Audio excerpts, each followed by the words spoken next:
God will punish whoever introduced VAR. Because how did 2-0 go back to 1-1?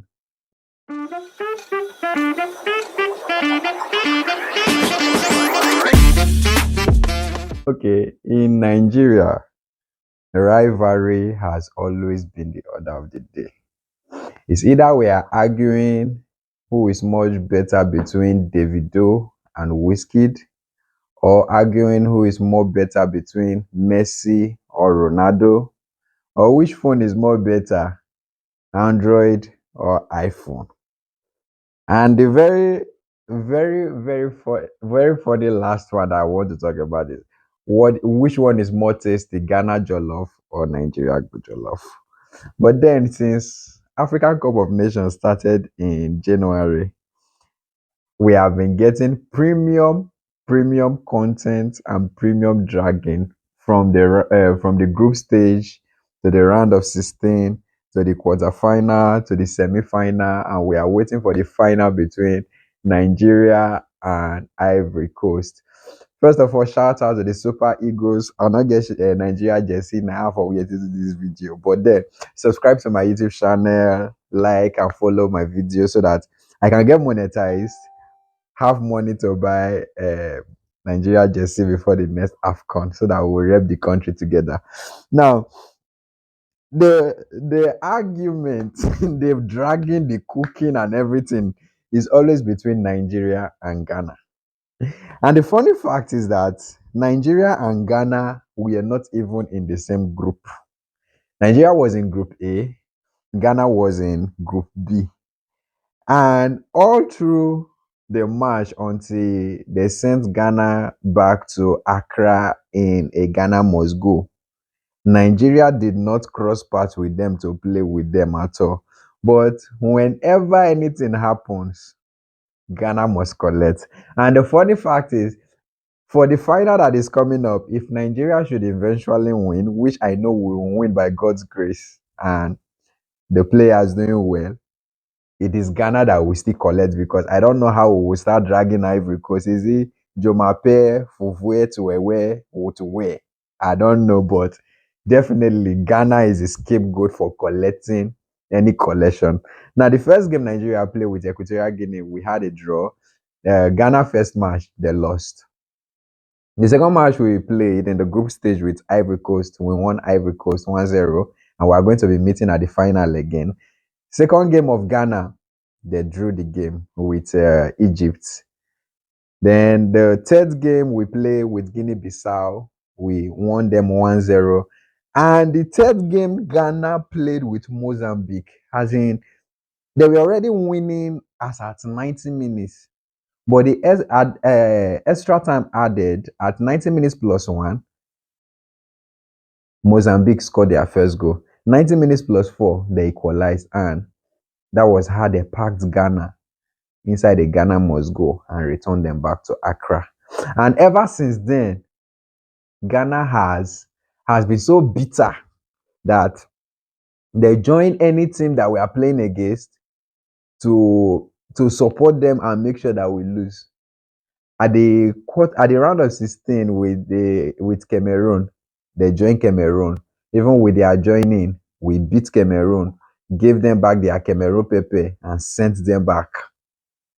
Game with Angola, they came for us. They did all their best. Now, when we were playing Angola, we were not just playing Angola alone. We were playing with Angola, playing with Cameroon, playing with Ghana. That is 3 versus 1. But in all this, Lookman still came and told them, look, man, we are not here to play. This year, we'll not agree for anybody. And that was how we sent the antelope jumping with broken legs back to their country. Now, the very wicked one was the one that just happened, which was the semi-finals with South Africa. Now, let me be honest with you. That match, I was scared. I was worried sick. I told my friend I would not be watching the game. But then somehow, I was at my friend's place when the match started, and I watched the first half. After the first half, I was like, no, I'm going home, because the tension was just too much. On my way home, I was checking live score and everything, checking live score. And we were already winning 1-0. As at 88 minutes, Osimhen scored another goal, making it 2-0. But then, honestly, God will punish whoever introduced VAR. Because how did 2-0 go back to 1-1 in 90 minutes plus 4 is something I can't understand. Sorry, like from 2-0, they cancelled the goal and they gave South Africa a penalty and they equalized. Um, I that was the point I said it is finished. They played the game from the normal time to extra time. From extra time, it went to penalty. And you know, the last match South Africa played with Cape Verde, their keeper Williams, he caught 4 balls out of 5 penalty. And we know that Nwabali was good, our keeper was good, but we've not had a one-on-one face with PK. So I was like, anyhow it be, God knows. And the funny part is, when the game changed from 2-0 to 1-1, I entered Twitter. South Africa were already roasting us. They were already cooking us. So I think the cooking was not too good, but what then? We have nothing to. And this thing was not just about football alone. It was, see, the final may not be as intense as this semi final because this semi final, a lot of things were at stake. It was not just Nigeria versus South Africa. It was not just Super Eagles versus Bafana Bafana. It was not just game of football. We were also playing for Afrobeat versus Amapiano. We were also trying to redeem our image from the Grammy that was stolen from us. They did not give David during nomination. Davido won nothing. Burna Boy won nothing. Olamide won nothing. Asake won nothing. But South Africa won. Make me sway, make me water. So we were fighting for all these things. We were fighting for our prestige, our honor to come back. And when the penalty started, everybody was highly tensed. And at the end of the day, the almighty keeper who their hope was on. I saw somebody on TikTok who said some trust in their keeper, but we trust in the name of the Lord. And those that trust in the Lord, they shall soar as the word, as the eagles. Somebody shout hallelujah. I feel like preaching. So at the end of the day, we won South Africa in penalty and cooking started. And like I told you, whenever we win any country or any football competition, the country we are playing against will definitely get cooked. But then who bears the brunt of the cooking is always Ghana. Now, I have some reactions here. Now, the one wey take me pass now be say even churches join dey drag Ghana join. Now, Celebration Church said, well, Ghana might not be in the finals, but apostolic visit Ghana is here. So there is something to rejoice about, dear Ghanaians. E no pay me, e did not stop there. Now, the lead pastor of CCI, Apostle Emmanuel Irene, came and he was like, Ghana, you already missed AFCON. Don't miss this one. Even pastor join the cook. Now, Oyiga Michael say, Ghana people just there one side, they look like weary. Grammy they not get. AFCON final them not there. Now only to they call pastor them sabi. Oh my God. No, honestly, I feel for Ghana. See, I feel for Ghana. I feel for other African countries, yeah, but you see Ghana in particular, I feel for them because at this point in time, whether they cough, whether they sneeze, whether they even stay quiet, they will still collect. Now, this one was directed to South Africa because now South Africa person find trouble. He say Nigerians are probably celebrating in the dark right now. Trust Nigerians with their bad math. See, if you are in Nigeria, there is always a certain level of bad mathism that you will always have is a must. Right from primary school, you know, if you go through primary school, enter secondary school, enter university for Nigeria, you call graduate finish. You can't tell me say you not go get bad man. That means you know if you survive all these places when I count. Now, the Nigerian replied and said, South Africans are definitely crying in the light. Tears bright like a diamond.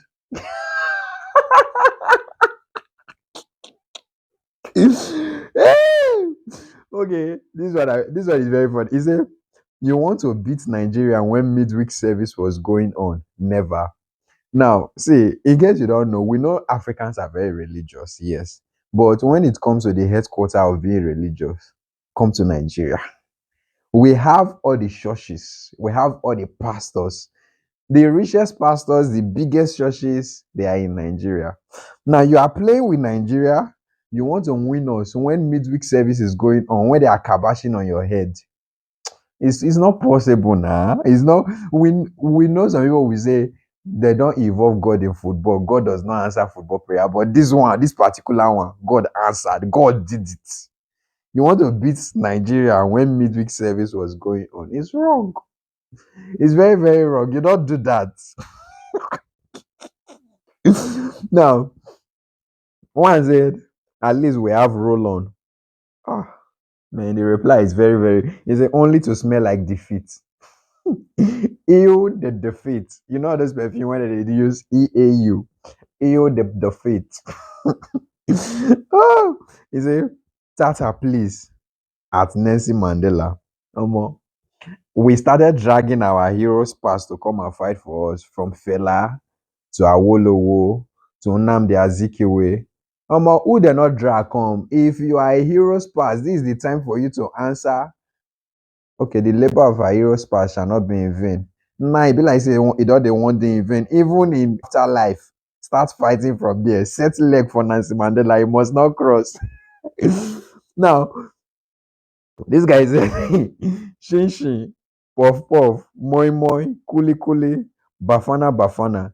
Anything when they name twice, now food for Nigeria. Now, one thing is this: you can't fight Nigeria when it comes to dragging, when it comes to cooking, when it comes to violence.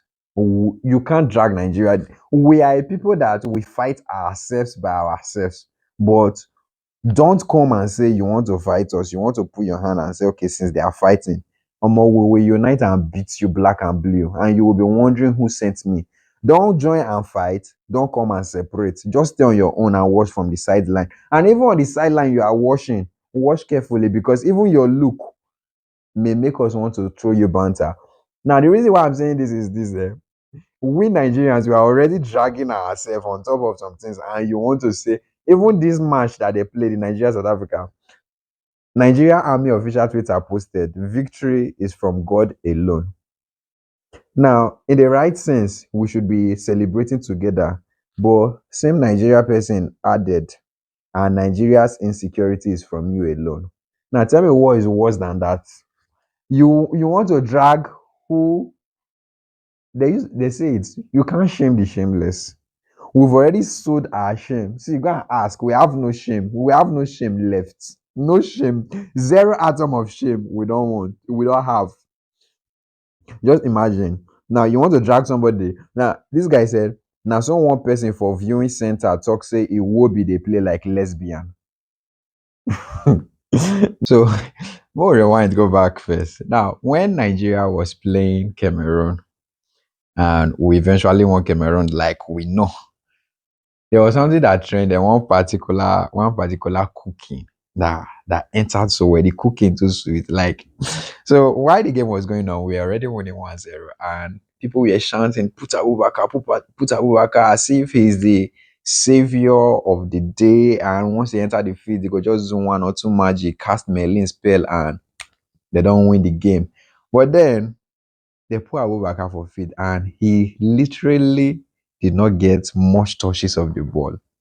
Now, at the end of the day, when dragging started on Twitter, this particular one trend, he said, Poor Abubakar, like saying a mangi they want put for soup.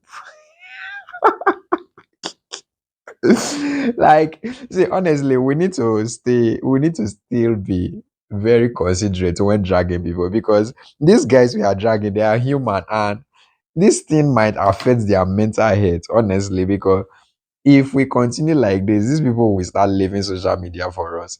And once they leave social media, it will start getting to them and it might push them into depression. And we don't want that.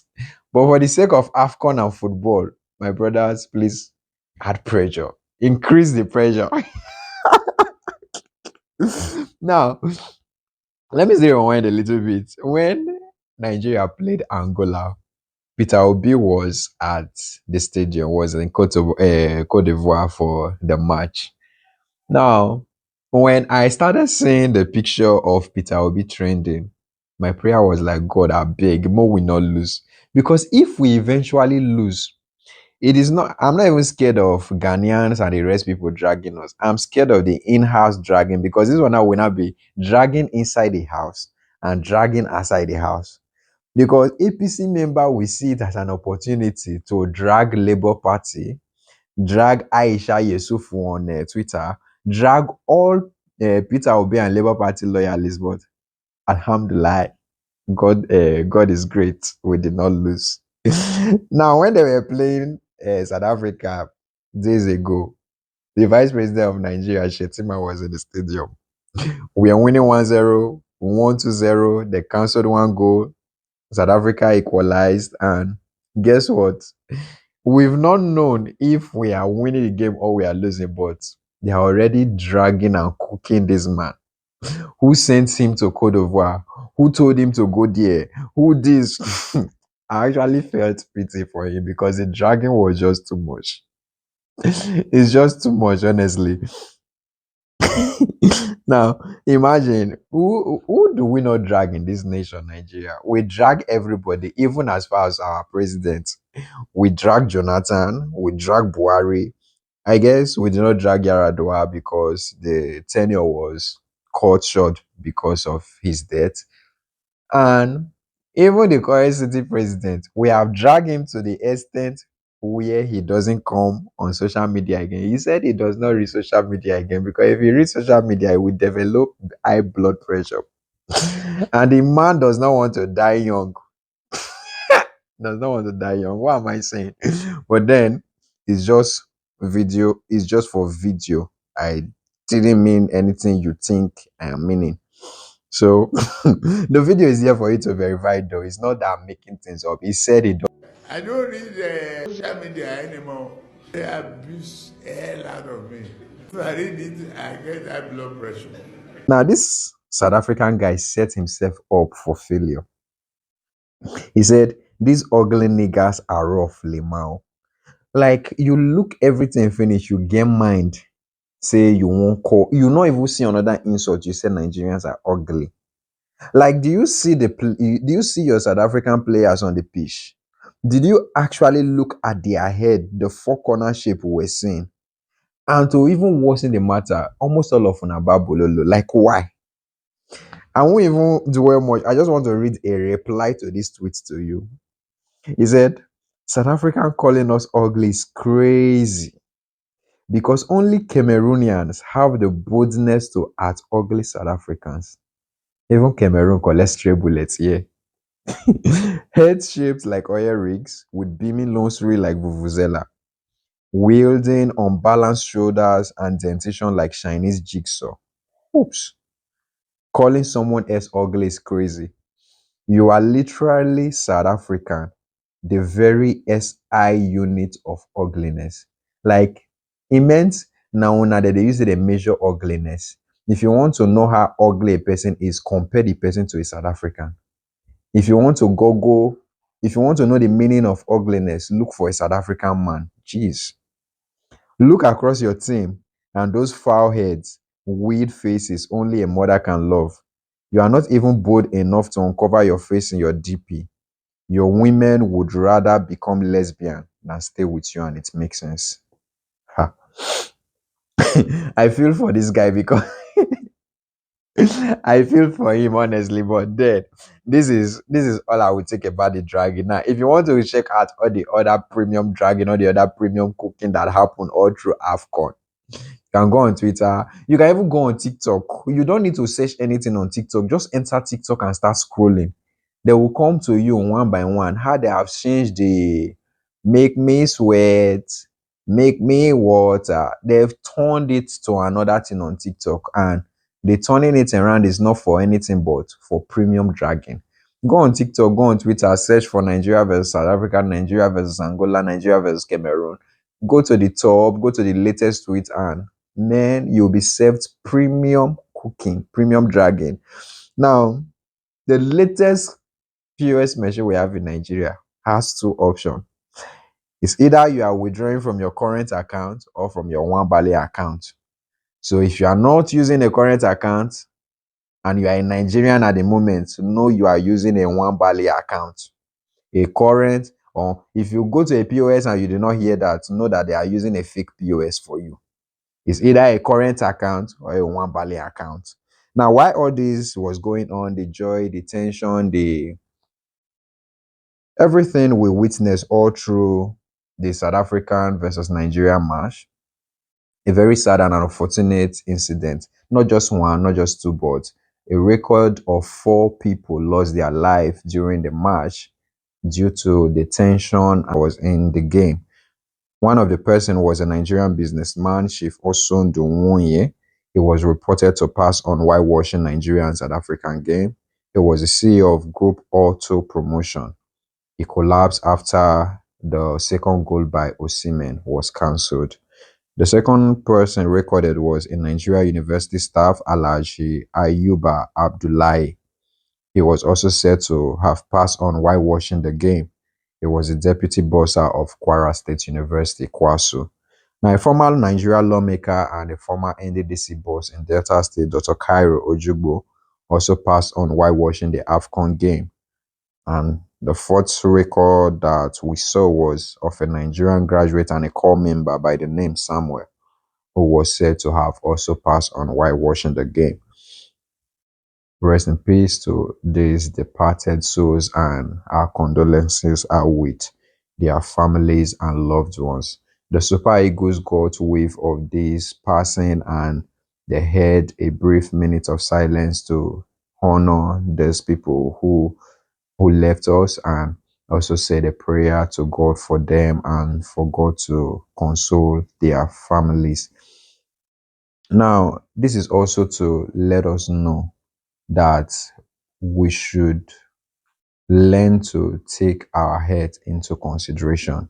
If you know your health status, and you can't take some level of emotions, because football as we know it is a heightened game of emotion.